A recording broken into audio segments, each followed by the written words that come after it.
And this former coworker of mine spent years getting strung along by her husband's family until her own father-in-law decided she was the problem and tried to destroy her reputation. I know, what he had no idea about was that she'd kept something that could turn the whole accusation right back on him.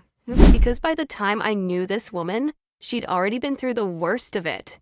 Her husband had died really young, and this wasn't just any family. It was one of those families with money, a business, property, a well-known last name, and very strong opinions about how everyone should live their lives. After her husband died, her father-in-law told her she didn't need to worry. She was still part of the family. They'd take care of her. Nice, right? I would have believed him too. The problem was, her husband had been the oldest son, and when he died, he left behind a complicated situation. There was property, ownership in the family business, and a lot of decisions that still had to be made about what belonged to him and what her future inside that whole structure was supposed to look like. That's when the second son stepped in. The idea was that he'd temporarily take over his brother's side of the business, get everything organized, and make sure she didn't just lose her place in the family. In front of his father, it all looked perfect. He kept saying he had everything under control. In private, completely different story. He realized that the more of her rights he officially recognized, the less control he'd have over what was now in his hands. So he started dragging things out. There was always a signature missing, a meeting, a document, some decision that, somehow, could never be made right then. I know, that magical kind of bureaucracy that suddenly appears when someone benefits from nothing ever getting resolved. At first, she thought maybe it really was just confusion. The family was grieving. Maybe these things genuinely took time, until she realized they didn't. It was way too convenient. He wanted to keep managing what his brother had left behind, without ever reaching the point where he'd have to hand over what belonged to her. And then, the second son died too. Seriously? When I heard that part, I thought this family desperately needed to bring in someone from outside and sort this whole mess out.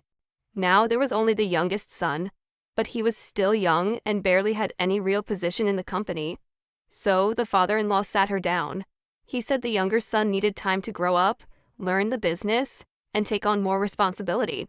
But he promised her one thing. Once the younger son was ready to take over the part that had belonged to his brother, they would finally settle her situation too. So she went back to stay near her own family. And waited. Because there was still property involved, still legal and financial interests. And above all, there was a promise made directly by the man who controlled everything. But time passed, the youngest son grew up. He became part of the business, started joining major decisions. He was old enough to represent the family and handle money. And do you think anyone was thinking about her? Absolutely not. She was never invited to anything. And every time she asked what was happening, there was always a new excuse. That's when she realized something. She wasn't waiting for the family to make a decision. The decision had already been made. They just didn't have the courage to tell her. Her father-in-law had no intention of keeping his promise. Maybe in his own mind. He even had a reason. 2 of his sons had died while this whole family situation was still hanging over them. And at some point he started looking at her like she was part of the problem. It didn't make sense. But fear usually doesn't need to. It was easier to leave her waiting than to admit, I'm not going to do what I promised. And here, I have to be fair. Seriously, even I can't believe some of the things she decided to do next. Because understanding why she was tired of waiting is one thing. Looking at the plan she came up with and thinking, you're actually going to do this? That's something else. She did it. She found out her father-in-law was traveling to an event outside the city. His wife had died some time before, and he was starting to go out again, so she found out where he'd be, changed her whole appearance, different hair, different clothes, makeup she didn't normally wear. And she went there. He walked right past her and didn't recognize his own former daughter-in-law. Not for a second. They started talking. She didn't tell him who she was, and he clearly had no idea. The conversation went further, a lot further than it should have, until he suggested they continue the night somewhere else. But she had one condition. She wanted some kind of guarantee that he wouldn't just disappear afterward. So she asked for a few personal things. Nothing huge, but things that would be impossible to mistake. Things he could never later claim weren't his. And he handed them over, without having the slightest idea why she actually wanted them. Then they slept together, and she left with exactly what she needed. Later, he tried to get those things back. He looked for the woman. No one seemed to know who she was. And the more he kept asking around, the more people were going to start wondering why this well-known man was so desperate to find a stranger who had walked away with his personal belongings. So he gave up. He probably thought that little secret had ended there. A few months later, news came about his former daughter-in-law. She was pregnant, and that man completely lost it. Suddenly, the woman he'd been ignoring was his top priority. He wanted to know who the man was, what kind of shame this would bring on the family, and he started demanding that she face serious consequences. The same person who never had time to resolve her situation suddenly had plenty of time to judge her. But she didn't try to defend herself. She just sent him a small package. Inside were the things he'd left with that stranger that night. And a message. Basically, before you decide what to do with me, maybe you should figure out who these belong to. He opened it, looked, and recognized everything. Because it was his. And in that moment, the man who was about to destroy her reputation realized that this story was his story too. And now comes the part that completely changes this story. Because I didn't know this woman. Not even close. This didn't happen now. The dead husband wasn't part of some modern business family. And the father-in-law wasn't trying to protect a famous last name. The woman was Tamar. The father-in-law was Judah. And this story is in Genesis 38. In the original version, Tamar had been married to Er, Judah's son. After Er died, Onan was supposed to take on a responsibility that would preserve that family line and protect Tamar's future. He didn't fulfill it. After Onan died too, Judah promised that Shelah, the youngest son, would take on that responsibility once he was old enough. Tamar waited. Shelah grew up. Judah didn't keep his promise. And the rest? That happened too. Tamar disguised herself. Judah didn't recognize his own daughter-in-law. They slept together. And she kept his seal, his cord, and his staff. When she turned up pregnant and Judah demanded that she be punished, Tamar showed him what she'd kept. And he finally admitted it. He had failed her. If you like stories that get more complicated the closer you look, subscribe Padam, because this is where things get really interesting. Now we get to the part I like, looking at how all of this actually happened. For example, how did she get to the point where she thought this was her only way out? Because Tamar's plan is extreme. Seriously. We don't need to pretend it isn't. But she didn't start there. First, she waited, she trusted him, she accepted Judah's promise.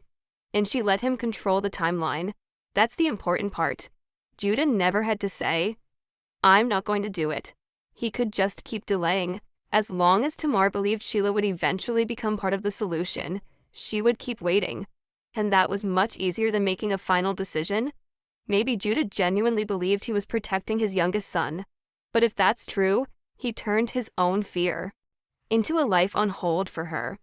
And then, something even more interesting happens. When Judah was the one who needed to fulfill an obligation, everything could wait. The second he thought Tamar had done something wrong, he had an answer immediately. When the situation required something from him, it was complicated. When he thought the blame was hers, suddenly it was simple. Maybe that's why Tamar doesn't even bother arguing. She shows him the objects, because they put Judah inside his own accusation. Until then, it was, she did this. And suddenly it became, I'm part of this too. Over the centuries, this story has drawn attention for very different reasons. One of the most common readings focuses on Judah's change. He spends most of the story avoiding responsibility, but when he recognizes his own belongings, he doesn't try to escape. He admits Tamar had been more in the right than he was. Another reading focuses more on her position, not necessarily to say that everything Tamar did was right, but to remember that she had been left with no real way forward inside a system where other people controlled her future. And there's also a reading tied to the continuation of that family line. Even though everything happens in a deeply uncomfortable way, Tamar secures a line of descendants that becomes important long after her. The interpretations vary, but almost all of them come back to that same moment. Judah realizing how easy it was to judge the woman standing in front of him until he saw his own part in what had happened. Now, the reason I told you this whole story, because even though it happened so long ago, you can still recognize some very current behavior in it. Some people don't need to say no to stop you from moving forward. They just keep saying, later. Now isn't the right time. We'll sort it out. And while they keep living their life normally, you're the one waiting for an answer that may never come. That happens in families, relationships, at work, with a promised promotion, a division of property. Any situation where one person controls a decision that affects the other person's life far more than their own. And there's another very human behavior here. When we're the ones who made the mistake, there's always context. It wasn't exactly like that. It's complicated.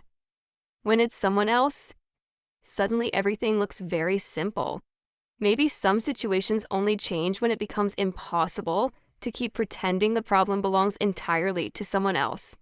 When a person finally sees themselves inside the thing they were judging, not because the facts changed, but because they finally saw their own part in the problem. Know what stands out to me most about all of this? For a long time, nobody had to tell Tamar she wasn't going to get what had been promised to her. All they had to do was keep her waiting. And I think that may be the most uncomfortable part. Sometimes leaving a situation exactly as it is also a decision. It's just that the person with the power to wait usually isn't the one paying the price. The person on the other side is. And that's why I always come back to this. History doesn't repeat. People do.